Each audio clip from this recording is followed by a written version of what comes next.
ایک دفعہ جب آگے جاؤ گے نا تو پتہ چلے گا پہرا کس پر دیا تھا آپ نے، نبی علیہ السلام کی عزت پر دیا تھا یا اپنے کفر و شرک پر دیا تھا؟ مزاروں کو قائم دائم رکھنے پر پہرے دیے ہیں آپ نے، نبی کا کتا ہونے پر فخر محسوس کیا، اس پر آپ کے بیٹے نے پہرا دیا ہے، پہرے دے رہے ہو کفر و شرک کے اوپر۔ باقی نبی صلی اللہ علیہ وآلہ وسلم کا نام لینا تو تمہیں زیب ہی نہیں دیتا ہے، کیونکہ نبی علیہ السلام کے طریقے پر نہیں ہو، اس دین کے دشمن ہو جو نبی علیہ السلام نے پیش کیا تھا، جس کی وجہ سے مارے کھائی تھی، دیس نکالا دیا گیا تھا، کفر و شرک کے اندر توحید کا علم بلند کیا تھا نبی صلی اللہ علیہ وسلم نے، ہر نبی کی طرح۔ باقی جن کے عقیدے مشرکانہ ہوں ان کا کیا نبی علیہ السلام سے تعلق ہے؟ بالکل وہی بات ہے جس طرح مشرکین مکہ اپنے آپ کو ابراہیم علیہ السلام کی طرف منسوب کرتے تھے، تو اس کا جواب دیا کہ مشرکو تمہارا ابراہیم علیہ السلام سے کیا تعلق ہے؟ تم بت فروش ہو، بت بنانے والے ہو، وہ بت شکن تھا، وہ شرک کا دشمن تھا، اور تم شرک کے رسیا ہو، تمہارا کوئی تعلق نہیں ہے ابراہیم علیہ السلام سے۔ اور ابراہیم علیہ السلام سے اگر کسی کا تعلق ہے تو یہ ہمارے آخری نبی اور ان کے ساتھی ہیں۔ بالکل یہی بات آج ان سارے مسلکوں کو ہم کہتے ہیں، بریلویوں کو، دیوبندیوں کو، اہل حدیثوں کو، سلفیوں کو، حنفیوں کو، حنیفیوں کو، سب کو یہی ہے کہ تمہارا کوئی تعلق نبی صلی اللہ علیہ وآلہ وسلم کے ساتھ نہیں ہے، کیونکہ آخری نبی محمد صلی اللہ علیہ وسلم یکسو مسلم تھے، کوئی فرقہ نہیں تھا ان کا، اور تم یکسو مشرک و بے ایمان ہو، مسلک پرستو، فرقہ پرستو، اللہ اور اللہ کے رسول کے مقابلے میں اپنے امیر کی بات کو مانتے ہو، مناظرے کرتے ہو، حق کے مقابلے میں آئے ہوئے ہو۔ تو چند دنوں کا معاملہ ہے، دیکھ لو میدان محشر میں سارے انبیاء بھی وہیں ہوں گے، اور سارے نیک لوگ جتنے صحابہ کرام وہاں ہوں گے،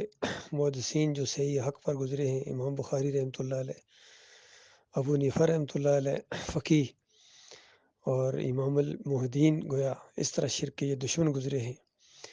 اور یہ ڈاکٹر مسعود الدین عثمانی رحمۃ اللہ علیہ بھی وہاں ہوں گے، کس طرح کھول کھول کر یہ بیان کیا کرتے تھے حق کو، اور باطل کا رد کیا کرتے تھے، اور بے ایمانو تم باطل کا ساتھ دیتے تھے اور حق کو چھپاتے تھے۔ یہ سارے وہاں ذلیل و خوار کیے جائیں گے، چاہے یہ علی انجینئر ہو، اس کا استاد ہو، مولوی اسحاق ہو، اور اعلیٰ حضرت ہوں، یا ابو الاعلیٰ ہوں، یا ڈاکٹر اسرار ہوں،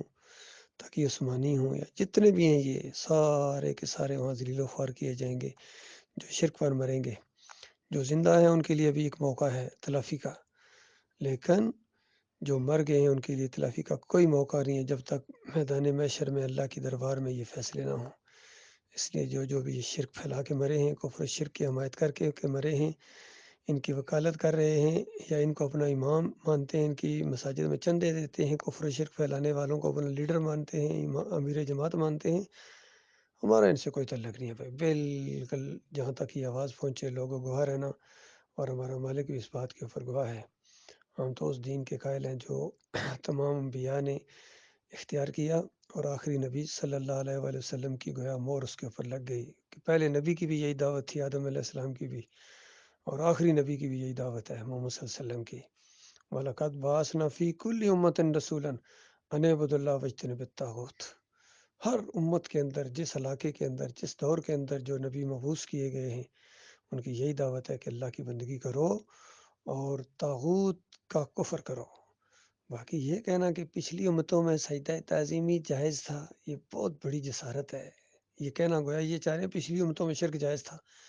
ہرگز شرک جائز نہیں تھا، کسی نبی نے کسی دوسرے نبی کو سجدہ نہیں کیا ہے، نہ پکار لگائی ہے، نہ کوئی مدد مانگی ہے۔ یہ تو مشرک مدد مانگا کرتے تھے، یا ابراہیم اغثنی، یا لات بابا، یا منات بابا، اور آج کے مشرک پکارتے ہیں یا علی مدد، یا رسول مدد، یا غوث مدد۔ کوئی فرق نہیں ہے ان کے اندر، بلکہ یہ بڑے مجرم ہیں، کیونکہ ان کے پاس قرآن جیسی کتاب ہے، آخری نبی محمد صلی اللہ علیہ وسلم جیسے لیڈر اور قائد اعظم موجود ہیں، لیکن انہوں نے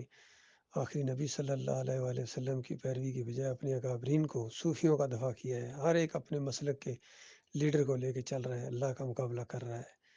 گویا توحید کے مقابلے میں ان بے ایمانوں نے صف بندی کر لی ہے، ایک کر لیا، اور اگلوں کو نصیحت کر کے جاتے ہیں، دیکھنا ایمان کی بات نہ ماننا۔ بہرحال ان کے چاہنے سے کیا ہوتا ہے، ہوگا وہی جو اللہ رب العالمین چاہے گا۔ مالک نے اپنے بندوں کو کھڑا کیا ہے اس دور کے اندر، یہ دعوت جو اٹھی ہے ڈاکٹر مسعود الدین عثمانی رحمۃ اللہ علیہ کے ذریعے، اس میں لوگ آ رہے ہیں الحمدللہ مخلص لوگ، اور جو کچرا تھے وہ نکل رہے ہیں، کچرا نکل رہا ہے، اور آخری دفعہ تو کچرا کچھ زیادہ ہی نکلا ہے۔ مخلص لوگ باقی رہ گئے ہیں۔ تو جس نے بھی صحیح معنوں میں مجاہدانہ زندگی بسر کرنی ہے، غیرت مند مجاہد بننا ہے،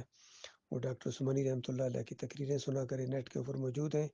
اور اس کے جو سچے ساتھی ہیں جماعت کی شکل میں موجود ہیں، تعداد اگرچہ کم ہے لیکن مخلص ہیں، ہیرے ہیں، جن کا مرکز یہاں لاہور میں ہے، اور ہمارے امیر جماعت کمال خان صاحب ہیں، تو کتنے ہمارے اور بھی ساتھی ہیں جو اسی دعوت کے ساتھ ابھی تک چمٹے ہوئے ہیں۔ باقی کتنے تھے جنہوں نے ساتھ چھوڑ دیا، علیحدہ ہو گئے، بڑی بڑی امیدیں بھی ان سے وابستہ تھیں، لیکن ایسے نکمے اور نکھٹو نکلے کہ ذرا سا اندرونی دباؤ پڑا یا کچھ پرچے کٹے گئے